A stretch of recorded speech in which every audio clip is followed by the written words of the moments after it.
Coming to you from Crunchyroll HQ, this is the Gachiakuta After Show, where each week we are talking out the trash and breaking down the latest from the anime series, sharing our favorite moments, and so much more. I have returned, and I am your host, Nick Friedman. Welcome back. This is Leah President. Oh, you kind of said it to them and to me. Let's enter the abyss together. I always love how cheerful it is. Let's jump on down to Shibalba. Leah is not here this week. It is just Leah and I. Leah is out on assignment, and by that I mean he got like 1 hour of sleep and just got back from Anime NYC. He is recovering. He was in New York this morning. Yes, he will be hopefully back with us next week, but he needs a break. So before we get into this week's episode, we have two things to talk about. One is we got a comment from a listener on Spotify, but before that, we obviously had our special episode drop, which was an interview with Andou-san and Urana-san, the creators of Gachiakuta. Hope you guys enjoyed that. But we also dropped it on video as part of the Anime Effect feed on YouTube. And most of the comments were talking about how cool both of them are. Yeah, they look sick. Because they are, again, and we'll say it again, two of the coolest people we've ever met. And it was really cool to see that finally come out and be a part of our after show as well. What did we get from our listeners on Spotify? Well, I'm glad you asked, Nicholas. Lex via Spotify left us a comment and said, "Hi, me again.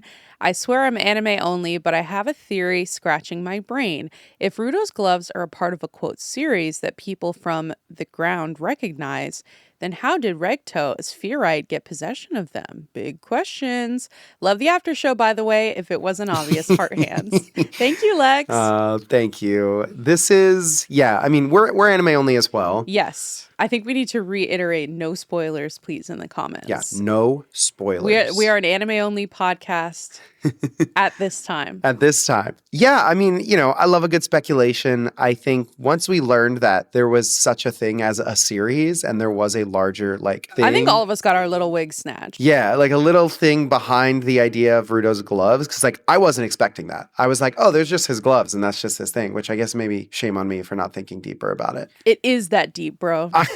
I am certain that there will be a reason why Regto was in possession of those gloves. We just got to get Mr. Jagger back. Or what? Not Jagger. Jabber. Oh, yeah. Wow. Wow. Well, yeah. we do see a little bit of Jabber in this episode that we're going to talk about. Do you want to get into the recap? Sure, let's get into it.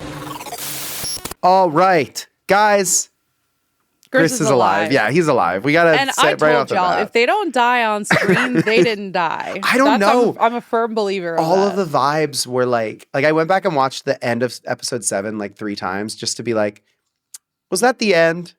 Was that the end of this? Well, he coughed. He was like, classic indication of life. You think so? Classic indication of life. Okay, so we get that out of the way. There's a fun little thing where Rudo's all depressed at the beginning, and then they're like, "Oh, come pay your respects," and he's like, "Hey, what's up, y'all?" And Engine is like, "Oh, that's why you were sad." We learn there are different categories of givers. There's healing. There's cooking with the sugar. Yep, Aisha is a giver who has a healing ability, and she's the one who saved Grace. And she needs to stand up for herself, girl. They were like, "Thank you, you did a great job," and she's like, "I don't know, she's a little shy." They cover that. They stand talk up, about that. Girl.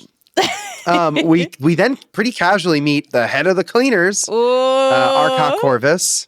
The king. The character design in this show continues to just completely kick ass. Yeah, that's my man. Rudo gets a new outfit, his official cleaner uniform. And waist wear. Girl, he was stunning on that little waist. He's got a little crop jacket, show off the invisible waist. Oh my gosh. And then the boss is like, "Come with me, Rudo. Yeah. Come hang out with me."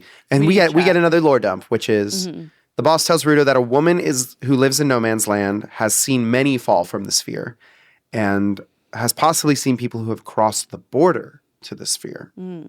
Of course, Rudo wants to go immediately because, that's his whole thing. That's his whole thing right now. Of course, Engine and the rest of the cleaners kind of convince him to stay and rest up. This is also where we learn that Rudo has always wanted to partake in sweets. and he is shown the stockpile of delicious pastries and cookies and candies. And then like some little baby with a pacifier takes his lollipop, which did they introduce who he was? I did can't remember if they did. I mean, he's just like, get a load of this little baby freak. He's like, that's mine, actually. And then Rudo gets really big. Yeah, it's so funny. What a crazy he looked gag. like Veruca Salt going down the hallway. I just love the way the episode does it, because like you first see this, like you think it's like a trash beast or something, like exploding through the cavern. Yeah. And was it Engine that was standing at the end? No, it was Zonka. Yeah, Zonka's there, and he's like, "Are we being invaded?" And then he pops out, and it's just like, "Oh, it's just Rudo. He ate too much." Crazy gag. And then we kind of get a lot more about Rudo's ability. He's like, we basically learn that the longer a giver cares for an object, the better the quality is. We see Rudo. He transforms a triangle. He transforms a doll. He transforms a teapot. And then he gets tuckered out and starts bleeding. Yep. But he wonders why they don't disappear. Yeah. And then Rio is basically like, what if it's like you have to have them like fulfill their purpose? Yeah. So like you transform these objects, help them fulfill their original purpose, and then when you don't need them anymore, they disappear. It's like when you're like helping a ghost cross over. I mean, pretty much, yeah. And then of course we end the episode as one does with we get a little bit of, is it jabber? Yeah. Yeah, jabber. Ubu jabber. I don't know Ubu jabber. I don't know Ubu jabber.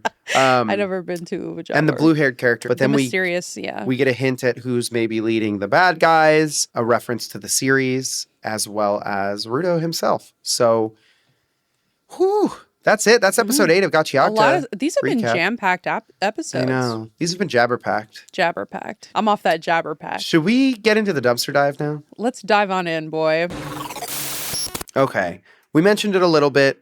Rudo's ability is further explained here in this episode. He's not breaking the objects. He's fulfilling their purpose. There's a whole lot of wholesome stuff. But we also find out that obviously, like, people can treat the items well and they will have use, but they can also mistreat the items. Yes. So there are different kinds of attachments that people can have. So do we think that the bad guys, they have a negative attachment to their vital instruments, and so it's channeling a different kind of energy into them? It's hard to tell for me. I don't know, because with Jabber, we find out that he enjoys pain. So something like a blade, or like a poison or a toxin or a blade or something like that.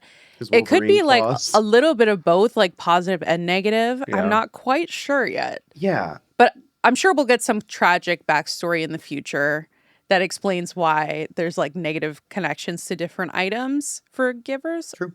Before that, though, you know, we're going to have to learn if Rudo can cross the border, because we did get the information that everyone who tries to reach the sphere they've died while trying to cross into it. So that's difficult for Rudo, but a little bit difficult. But this woman who lives in No Man Land might have information. She says allegedly that she's seen people cross into the sphere. And I liked the little animation for the storytelling. It reminded me like of like a very like folky, like, because it seems like this is a rumor, so it does take on like the idea down. Of like a folk tale. That's a good point. And they animated it as such. Or like a mythical, this mythical lady who has this mythical information. And she just like be watching people fall. That's my hobby.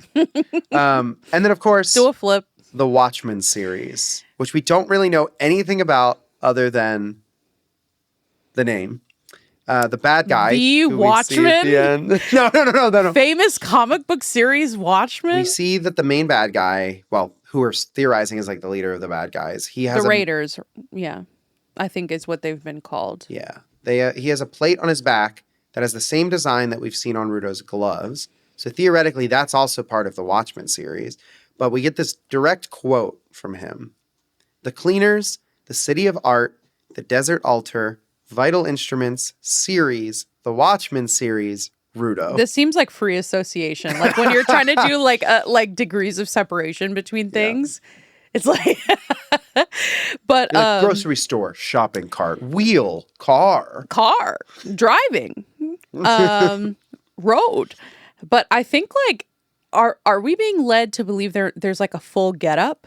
Like, okay, Rudo's got the gloves. Who got the boots? Who got the pants? Who got the jacket? Who got the hat? Like maybe And again, I don't know if this exists, so yes. I'm literally just making this up. We're anime only. And this is speculation. And having met Urana-san and Andou-san, like, maybe this is their way of bringing in like streetwear culture into, because like graffiti obviously is already part of Gachiakuta in this way. And I could see streetwear having this like sort of mythical effect of like, maybe they're like ancient armor sets or something. It's the like armor that. Of God. Yeah. They have the power of God and anime on their side.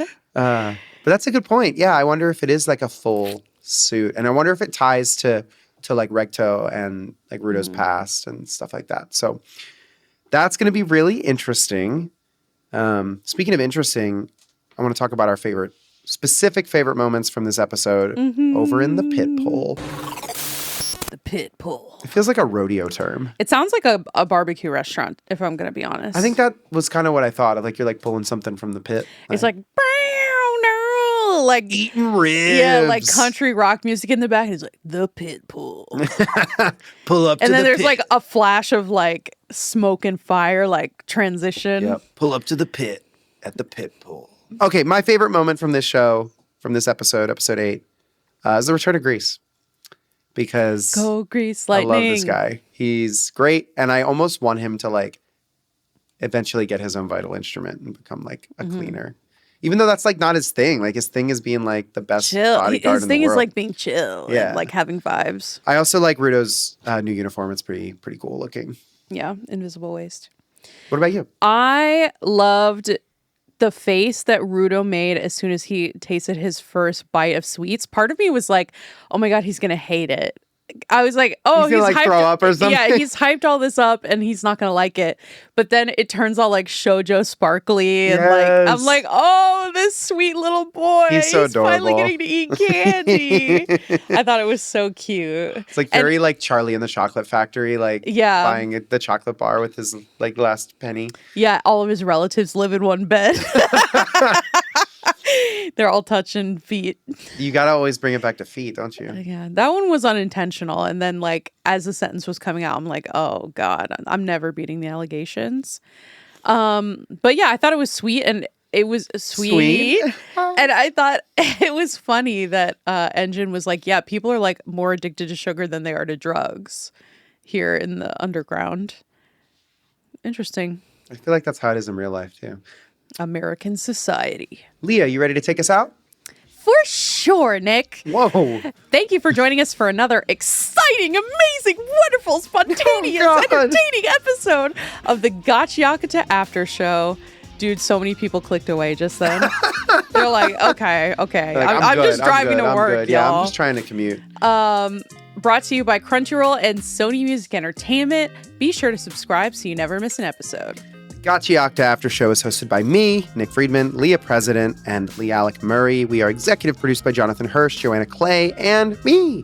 Thank you to our lead producer, Kyla Carnero, our producer, Carlos Solorzano, and our associate producer, Zoe Culkin. Open-Ended Films edited and mixed this episode's audio. Our head of production is Sammy Allison. Special thanks to Tamika Balance-Galasny, and, of course, the incredible creators of Gachiakuta themselves, Kei Urana and Hideyoshi Andou. This is why I'm happy you're back, is because I don't have to read that big paragraph anymore. I don't have to read big paragraph. Me go back to no talk. We'll be back next week with more Gachiakuta, of course. We'll see you then. And we'll see you then. And there's nothing you can do about it. Go get yourself some sweets. Yeah. Bye. Bye.